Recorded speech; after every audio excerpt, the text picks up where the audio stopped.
በአንድ በኩል ኦህዴድ ነው ከፊት ለፊት ሆኖ መሬቱን ቸብችቦ ስጋና ጠጅ ቤት ገብቶበት የጨረሰው። ዛሬ ብልጽግና ብሎ ከፊት ለፊት እንደዚህ የሚያጦዘውም ራሱ ሲያፈናቅልም ነበረ፣ ራሱ ሲበዘብስ ነበረ፣ ራሱ ሲሰርቅ ነበረ፣ ራሱ ሲያሸሽም ነበረ። እግሩ እየሄደ አንበሳ ባስ እንኳን ሳይኖረው የቆጠበውን ኮንዶሚኒየም በአጠናና በዱላ ነጥቀ ነው የምሰጠው ነው።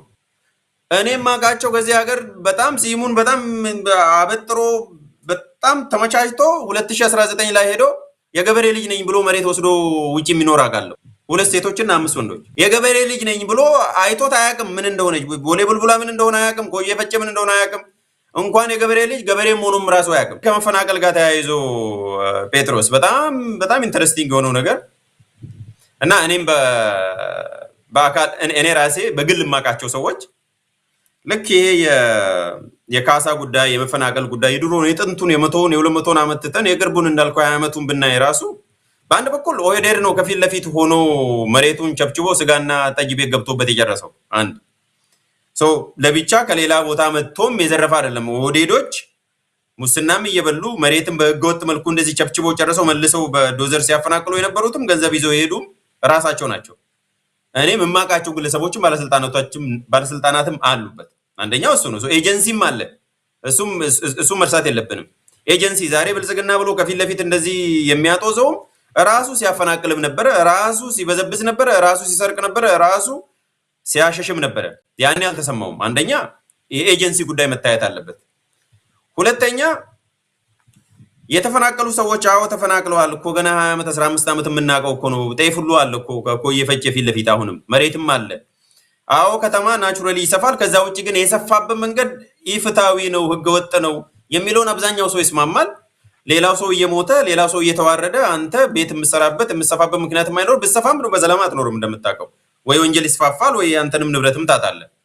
ሶሻል ጀስቲስ የመጣውም ለዛ ነው። ባይዘው ወይ ሶሻል ሴኩሪቲ የመጣውም ለዛ ነው። አንተ ሀብታም ብትሆንም ልበላ አችልም፣ ሌላው ዲስፖዘስ ነው። ያንን የምናምነው ነው። ሀቁ አለ። መንገድ ምንድነው ነው? አዲስ አበባ 20 ዓመት አረንጓዴ ቢጫ ቀይ ፍርፍር እየበላ ዌል የኔ አገላለጽ ነው እየበላ ሊትግሩ እየሄደ አንበሳ ባስ እንኳን ሳይኖረው የቆጠበውን ኮንዶሚኒየም በአጠናና በዱላ ነጥቀ ነው የምሰጠው ነው። አሁን አንደኛው ይሄ ነው። ያን የኦሮሞ ህዝብ መካስ ነው ወይ እንደው ጠበብ ስናደርግ ደግሞ የአካባቢውን አርሶ አደር መካስ ነው ወይ የሚል ጥያቄ ነው። ሲጀምር በተግባርስ አግኝተዋል ወይ? እንደውም እሺ ከአዲስ አበባ ተነጥቆ ነው የወሰዱት እንበል፣ በጉልበትም በምንም ተሰጣቸው። እሰየው፣ እንደው እነሱ ቢያገኙ ወንድሞቻችን ናቸው፣ ስለተበደሉም ይገባቸዋል። እንደው ሌላም ይጨመርላቸው። እነሱ ግን አይደለም የሚያገኙት። እኔ ቢያንስ 7 ሰዎችን አውቃለሁ፣ በውስጥ አወራሃለሁ ከነስማቸው። እኔም ማውቃቸው ከዚህ ሀገር በጣም ሲሙን በጣም አበጥሮ በጣም ተመቻችቶ 2019 ላይ ሄዶ የገበሬ ልጅ ነኝ ብሎ መሬት ወስዶ ውጪ የሚኖር አውቃለሁ። አንድ አይደለም 2 አይደለም 7 ሰዎች አውቃለሁ። 2 ሴቶችና 5 ወንዶች።